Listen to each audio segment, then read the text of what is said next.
You are listening to an episode of Megan is Not a Parent But. And this episode is brought to you by Positive Parenting Class Pass. Positive Parenting Class Pass is the essential Kickstarter to your positive parenting journey. Inside, you'll find 6 simple positive parenting classes to get you going so that you feel empowered in this work. And you can start today at bekindcoaching.com/classpass. I decided to ad-lib that a little bit today. In today's episode, we will be chatting about the awareness work. I aptly called this that awareness is the first step of growth. So we are going to dig into that. So I invite you to get cozy, grab your notebook, and let's dig in. Welcome to Megan is Not a Parent But, the podcast where I, your host, Megan Ford, former early childhood educator turned positive parenting coach, helps parents just like you learn how to deal with your strong-willed child's difficult behavior. I've been described from my clients as a blend between Brene Brown and Miss Frizzle, you know, the one from the Magic School Bus. I help bring awareness and hold space for the hard conversations and make big concepts like behavior and relationships and temperaments easy to understand and easy to implement. If you're a parent who struggles with your child's loud, dramatic, disruptive, over-the-top behavior, but don't think a parenting coach would help you because those are just for the bad parent or those parents, then this episode is especially for you.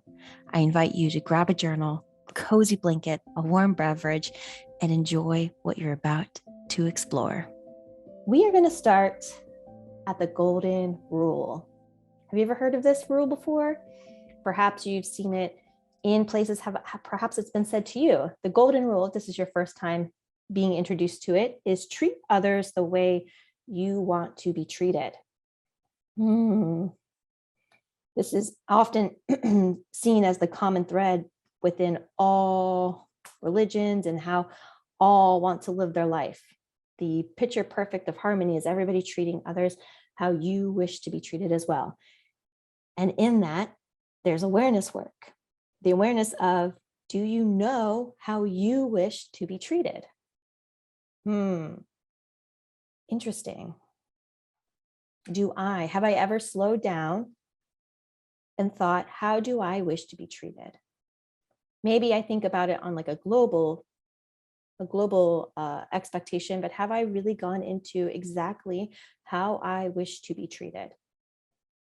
And then once I have a visual of that, once I know I want to be treated this way, I do not want to be treated that way, then the accountability piece kicks in. Are you treating others in that way? Oof, right? This is powerful. This is why awareness is the first step. Because oftentimes when I am told from the they-sayers tell me I'm doing my best. And I say to that, okay, if you are doing your best, totally get it. Do you enjoy the outcome? Do you enjoy this outcome of doing your best? Does doing your best help you rest in positive intentions, or does it elicit a call of action of growth? When we set in, and I truly believe that oftentimes we are always showing up and doing our best because if we could do better, we would be doing better. So the question then I have of accountability is when we say, well, I'm doing the best I can, I'm doing the best I know, I'm doing the best, I'm doing my best. My question in that is, are you enjoying that outcome? Because change and growth both have natural consequences. But those natural consequences have different impacts. Change happens no matter what. It requires no effort. Change is almost a guarantee in every facet of life. Growth, though, has intention and it has purpose. It means that we are connected to the intention and we are connected to the purpose. We have spent time bringing awareness there. To add even further nuance to this, the factors of change, when we define change can be defined, let me say that, as the act or instance of making or becoming something different. That is the only marker that signifies change. When we think about factors of change, we can think about time. Time changes. Looked at the clock right now, it's 11:11, make a wish. So time changes. There's no effort in time changing.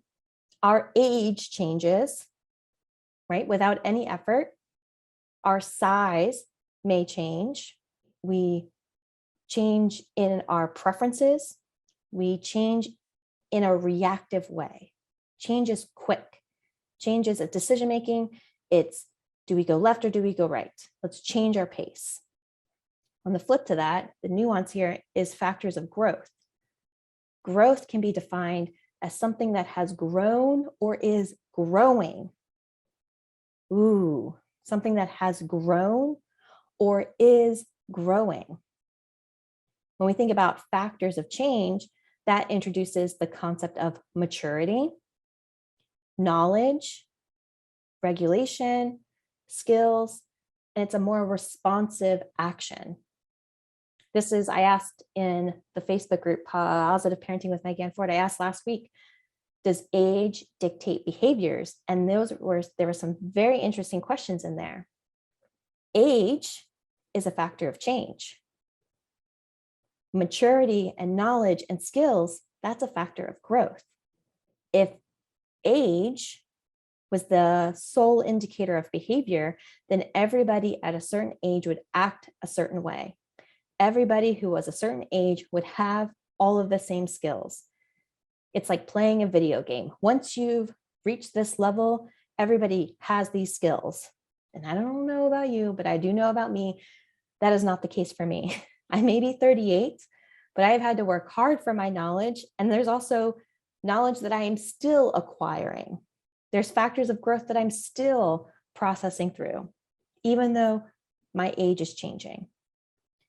The difference for me is awareness.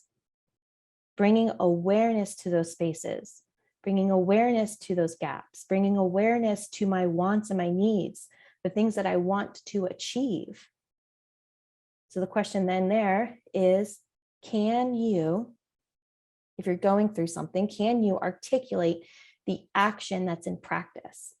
Can you articulate the thing that you're doing? Can you articulate the thing that you're trying? If you cannot, you're probably working to change. You're trying to make quick decisions. You're trying to change what it looks like, trying to change the outcome. But if you can articulate the action that you're practicing, the skill that you're acquiring, the knowledge you're focused in gaining, then you're probably working towards growth. Without awareness, though, you may have blind spots. And when we think about blind spots, it's commonly spoken about as driving in a car. So imagine you're driving in a car without your mirrors, without a way to check those blind spots. We would know that driving without awareness of our blind spots, that can be dangerous. Think of how confident you would be changing lanes. Think about how confident you would be parallel parking or pulling into a driveway or pulling out of a driveway. Those mirrors help you see beyond spaces of what's in your current line of vision. It brings awareness to spots around you that you cannot see easily. So take the same concept and apply it to parenting. Parenting without awareness of your blind spots can also be dangerous. For many, though, I will speak that awareness can feel scary, especially when we are punished for our shortcomings growing up, when we were punished for making mistakes, when we were punished for having gaps from others who were parenting within their own blind spots. And when it feels scary, it can ping up a threat response. This is why before this episode, I laid out talking through what childhood trauma is, what trauma is, and then going through in episode 5.14, 5.15, 5.16, and 5.17, those 4 common trauma responses, looking at them of how are they helping us in adaptive ways, but also how are they inhibiting us in maladaptive ways? Because when things feel scary, that means that we're interacting with some sort of threat. So why start with awareness? Why does this matter? Why do I want to talk about it? Why did I dedicate a whole episode to it? Why do I feel like this is a concept that I really want to dig into? Because I believe that without awareness, we waste a lot of resources. And resources include time, energy, money, emotional bandwidth, just to name a few. And you might think of other resources that are wasted without awareness. Have you ever been in a situation where someone hands you a task and then you turn in that task and they're like, no, this wasn't right. And then they give you feedback in a way that wasn't even communicated to you in the first part? That's wasted resources. I like to think about it in like getting into a New York City cab. I was going to say Uber, but Uber, still, you have to have awareness of where you're going to go in order to book an Uber. So think about hailing a cab. Go with me on this journey. You're on the side of the road, you hail a cab, you get into the cab and they say, where do you want to go? And you just say, take me to a store. How much more work and resources is it to refine, well, what store do you want to go to? First, we'd have to know your goals. Are you wanting a grocery store? Are you wanting a technology store? Are you wanting a clothing store? What kind of store? Because in my world, Whole Foods is a lot different from Macy's. There's different goals there. There's going to be different outcomes. Even once we say, okay, well, I want to go to a grocery store. Take me to a grocery store. Then we need to know our preferences. What are your preferences? Because Whole Foods is different than Trader Joe's. Whole Foods has different brands than Trader Joe's. The flavor of Whole Foods and Trader Joe's food, they're different. So what are your preferences within grocery stores? And then even from there, what are your needs? When you say grocery store, do you need a full spectrum grocery store that has fresh produce, that has prepared foods, that has maybe a coffee bar? Or are you just looking for maybe a Diet Coke? So really you just need to go to a Quick Mart. Brain break moment. All right, I know that I can go deep way fast. So let's just take a pause here to take a deep breath in and let it out. And listen while I let you know that this episode is brought to you by me, Megan, and my Positive Parenting Class Pass.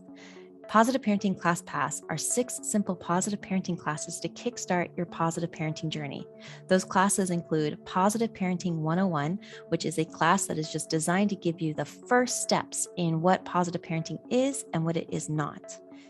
Second class is Emotional Validation. In this class, we dig into how can we show up to have your child feel seen and heard in their lived experience. The third class is Setting Boundaries, all about communicating, enforcing, and allowing testing of your secure and consistent and firm boundaries. The fourth class is a class called Ending Entitlement. Inside of this class, we dig into how we are showing up using tools of entitlement and how we can start to release those tools and begin practicing tools of empowerment and choice. And we know that what we put down, they're going to pick up. The fifth class is a class all about natural consequences. This is a class that gets very clear and you'll walk away knowing what an imposed consequence is, what a logical consequence is, and most importantly, how to begin utilizing natural consequences so your children begin learning from their lived experience. And the final class is a class all about apologizing. I like to say that connection is the most skipped over step and recovery is the least utilized step. So in that step, you'll start to learn how to show up and use impactful and effective apologies so that your child knows that you see them and hear them and care about them. If you are looking to begin your journey today, then I highly encourage you go to bekindcoaching.com/classpass and dig into the classes starting today. As my free gift, you will receive Raising Respectful Kids, which is my 3-part video series all about how to stop focusing on adding on more decorations to your child and to you and to your relationship, and instead starting to reinforce and build a solid and secure foundation together. I can't wait to hear all of your amazing wins from the steps that you take inside of Positive Parenting Class Pass. All right, ready to get back to our episode? Before we get back, let's take one more deep breath together. And take a deep breath in and let it out. and let's go. I think this is important because oftentimes parents come to me and they say, I just want my kid to listen, or I just want them to be kind. And it's like me being the cab driver, having someone in the backseat say, take me to a store. And then we find a lot of work to peel back and get very grounded in really what is the outcome that you're after.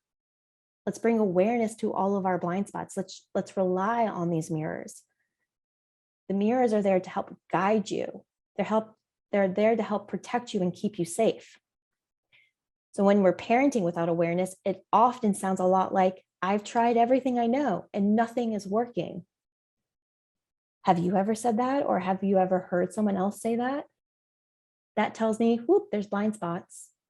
They're going without maybe mirrors, without a destination, without something to check to say, hey, am I changing things? Because I've been trying a lot of things, but nothing seems to be working. That tells me, we've tried to kickstart change without destinations, without slowing down, without bringing awareness to what's in our toolbox. Second is, I'm doing my best. Again, yes. And my question back is they're saying, are we doing our best and finding comfort? Is it a way to avoid accountability? Or is it, I'm doing my best to stand in this work? Third is, I just want to know what to say. Just tell me what to say and I'll go say it. That tells me that someone's almost coming from a grabby, it's I just want to know how to say it. And this takes me back to a couple of weeks ago. I shared a story about how I was with my in-laws and put my niece down and came down. And they were like, what did you say to get her to do it? Right? They're like, let me know what you said so that I can go and repeat it. And when I hear phrases, what it's telling me is my toolbox is limited. What it's telling me is I'm at my capacity. And what it's also telling me is I'm lacking awareness and accountability. And all of those are blocks to awareness.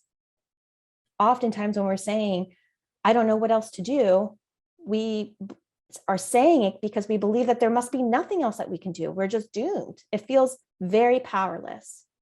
And that blocks awareness. We then go into a bracing stance. We begin white knuckling. We begin holding on and bracing ourselves and holding our breath and forcing things and resisting things. We keep trying the same tools from the same toolbox, hoping that this time it will be different. Awareness is different. Awareness invites the growth. Awareness begins to say, I know what I want to change. This is what I want to change. How can I begin learning the skills and practicing the skills with accountability? How can I start bringing awareness to my blind spots, honing and practicing those skills so that then I can step in to grow those skills? And growth is that process. It's the process of planting the seed, cultivating the seed, caring for the seed, watching the seed grow.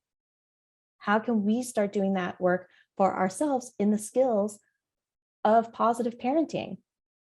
When I'm thinking about this, it reminds me of season 5, episode 2, the episode Strive for Positive Impact, Not Positive Intentions. Because this work is uncomfortable. The reason why we skip over it is because it's uncomfortable. Bringing awareness to what's in our rearview mirrors, that is blah. That's all I can think of. It's just that sense of I don't like it. I don't want it. It kicks on defenses. And I say to that, the discomfort is at the root of all growth and learning. We have to step into either unlearning or being at the bottom of it to start to be open to learning and growing. Avoiding that discomfort invites in a lot of change, and it actually inhibits the growth. When we avoid that discomfort, when we avoid getting them upset, when we avoid tears, when we avoid sadness, when we avoid anger, when we tiptoe around it, things may change, relationships may change, age may change, but it's actually inhibiting our growth. It's ripping those, it's robbing us, not ripping. I was gonna say ripping those opportunities away, but it's honestly robbing you of those opportunities to step into practicing those skills, acquiring that knowledge. I like to think about it as 3 interlocking rings. And oftentimes when I am hearing a parent tell me their struggles, I can ping up. Are they lacking awareness?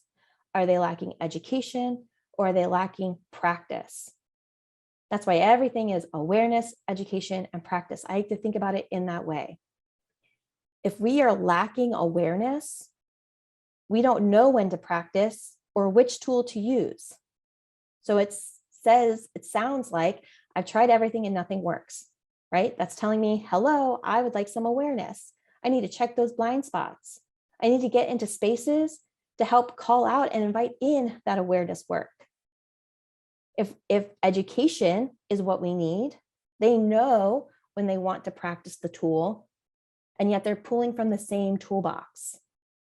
That's when a parent says to me, I'm just winging it. I'm doing my best. They're like white knuckling and they're like, I'm just hoping for the best. That tells me that what's missing is education. They need more tools. They need a more diverse tool set. So then they can begin practicing new tools. And when practice is missing, they know when they want to practice and they have the new tools to use. So they know it, they have it, and yet they're not implementing it. They're like, yeah, I know when and what to do. I'm just not doing it. So getting into spaces of accountability and spaces to hold and support you in this practice is what will help bring in that integration. I talk about this in many of my series that I do, but most recently in the Understanding Us series. We did phase 1 was all about awareness. It was a 5-day journal prompts that were sent to you. We talked through what feels hard. We talked through reparenting ourselves. We talked through the you are's become I am's. We talked through bringing awareness to our support networks and then bringing awareness to what we want to grow. In phase 2 was all about education. It shifted you into a class, shifted you into ways to acquire those new tools. And then phase 3, which was joining ClassPass or joining Clear and Kind Parents, in that phase is how to step into spaces of accountability so that you can start implementing on this work. So like, again, phase 1 was that 5-day challenge. Why do they do that? Phase 2 was understanding your child or children, a no bullshit positive parenting class. And then phase 3 was that open enrollment series. If you missed out on the last live version of Understanding Us series, you can still find it available to you at bekindcoaching.com/understandingus. You can still take it. You can still navigate through that. So how do you know it's time? How do you know it's time to step in to some awareness work? There's some common signs. Signs include complaining. Are you complaining about the same thing day after day after day after day? That complaining is like a little like warning light going off on your dash, like ding, low fuel, ding, low fuel, ding, low fuel. Repeating the same mistakes over and over and over again, right? If we're trying to do the same thing as we're doing over and over and over again, that's a sign, ding, flat tire, ding, flat tire. Playing the victim and blaming others, where we submit and say, hey, this is happening to me. Oh, they just won't listen to me. I always have to yell because they're not listening to me. It shifts us out of our role of empowerment, shifts us into a very disempowered or powerless state. That's a sign. Hey, there's time for some awareness work. Avoidance is another sign, right? It's like when we're driving and we like know that the mirrors are there, but we're like, I could look at them, but I'm not going to look at them, right? It's like, oh, I know it's there, but I just don't want to look at it. I'm here to say that when we are avoiding something, it's the invitation that when we are ready, in order to grow from it, it invites us to look at it. So maybe asking ourselves, what would make me feel safe to look at it? Another sign is missing follow through. This is like where threats are coming in. If we're using a lot of threats or bribes, or if we're trying to get them to do something and it's missing that follow through, it's missing that level of accountability, that's a sign, ding, time for some awareness work. And the last sign that I want to bring attention to is the constant state of chaos and uncontrollable stress.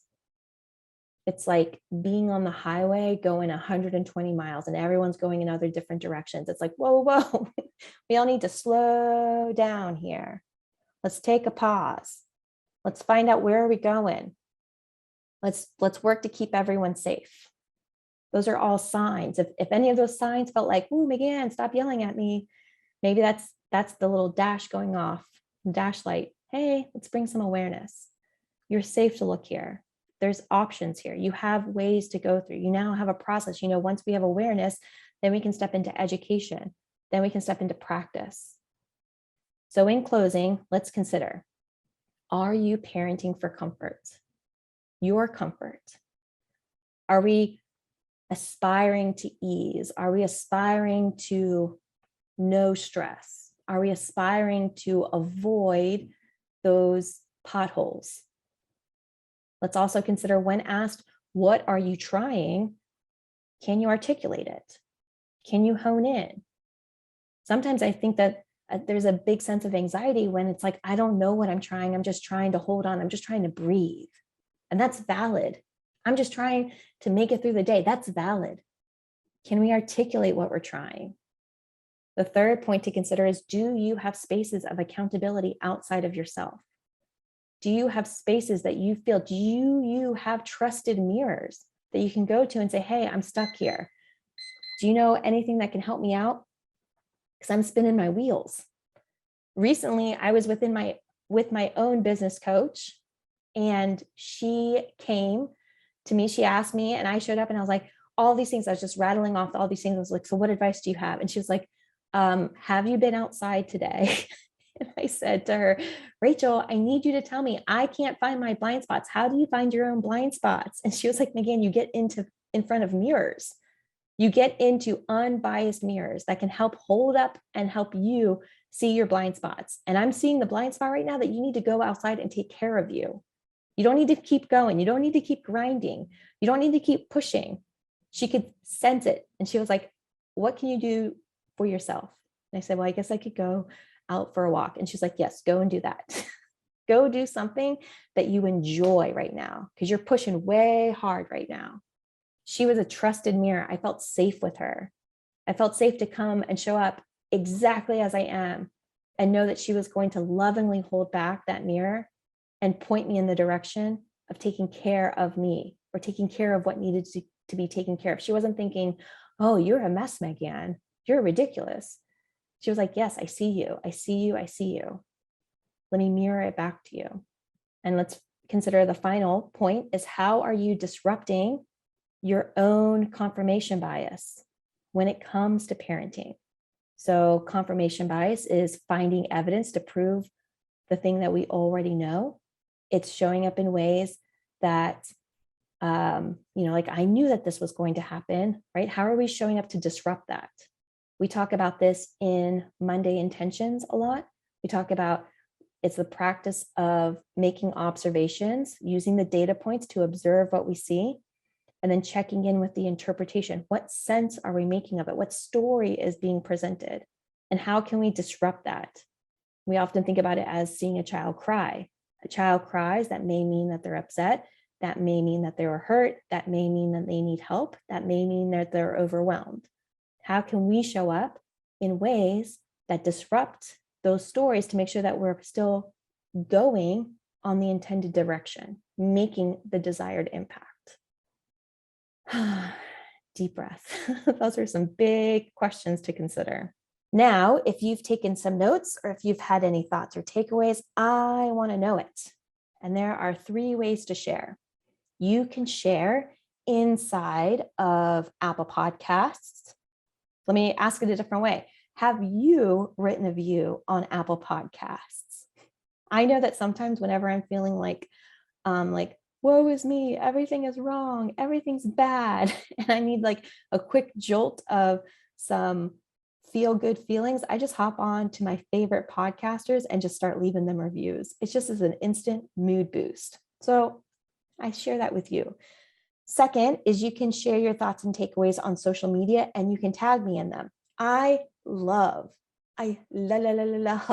seeing how you take access into practicing this work. I love it. I love seeing it in action. And step 3, share your thoughts and insights inside the dedicated post inside of our Facebook community, Positive Parenting with Megan Ford. Thank you so much for tuning in and staying to the end. My mission here in life is to help support parents in feeling supported and empowered in doing this work. This podcast, my Facebook community, my programs, and book club all help parents work through the phases of awareness, education, and practice.